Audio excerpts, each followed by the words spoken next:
Dá uma olhada, sabe, cautelosa para o Conic, a gente pode perceber que ele tem uma relação muito forte com Brasília, né, com a cidade como um todo. Agora, essa relação dele com a cidade, né, ela passa inclusive pela estrutura física, né? O Conic ele está exatamente no centro de Brasília, né? Em volta do Conic você tem aí uma série de prédios, né, imponentes. Você tem um outro centro comercial muito grande que é o Conjunto Nacional, logo perto, né? Tem a rodoviária, que é um lugar de trânsito intenso de pessoas, né? De diversas formações culturais e estilos de vida. E aí quando você para olhar, sabe, para essa estrutura física toda, você percebe que o Conic, na verdade, ele fica, de certa forma, invisível aos olhos da sociedade brasiliense. Se a gente vai falar sobre o Conic, a ideia central é justamente dessa diversidade cultural. Nessa diversidade cultural, a gente vê vários grupos sociais que frequentam, né, indivíduos desses grupos sociais que frequentam o Conic. Então você tem pessoas que estão ligadas a sindicatos, você tem pessoas que estão ligadas ao comércio, você tem consumidores, você tem, né, empregadas domésticas, você tem policiais, você tem prostitutas, você tem evangélicos, você tem católicos, você tem, né, uma gama muito ampla de pessoas que representam grupos sociais aqui em Brasília. A televisão, que é um espaço fantástico, sabe, para poder dar visibilidade, ela acaba não lidando muito com o Conic, acaba não, né, mostrando o Conic, acaba não falando sobre o Conic. E aí o que acontece? Acontece que quando, né, você não aparece na mídia, você acaba sendo marginalizado, sabe? Você se torna invisível, se tornando invisível, você se torna marginal.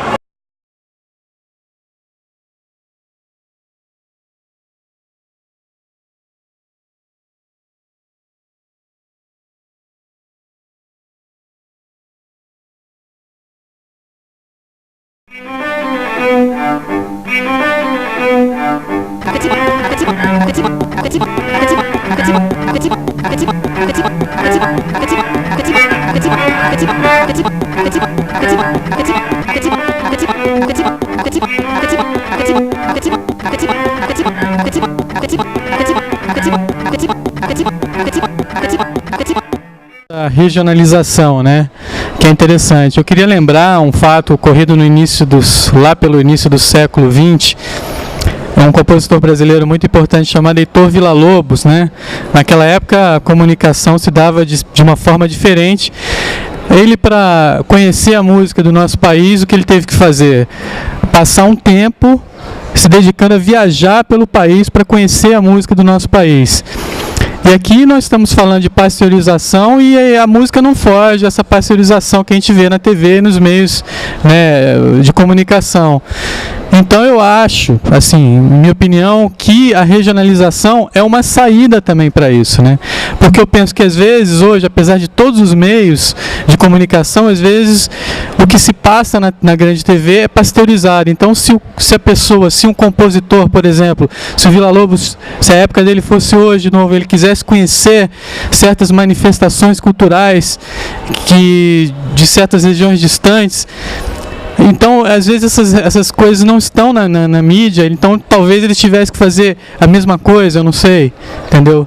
Eu penso nisso, foi uma ideia que me ocorreu agora. Então eu acho que sim, a regionalização é importante. Até tem um gaúcho aqui na nossa mesa, eu me lembro de um amigo meu lá do Rio Grande do Sul, que falou que lá eles dedicam muito programa, por exemplo, à chamada Tchê Music, né? Que tem programas regionais que procuram divulgar essa Tchê Music. Pois é. Então, e outras coisas mais. Então eu acho que daí é um meio também de se fugir à pasteurização, né?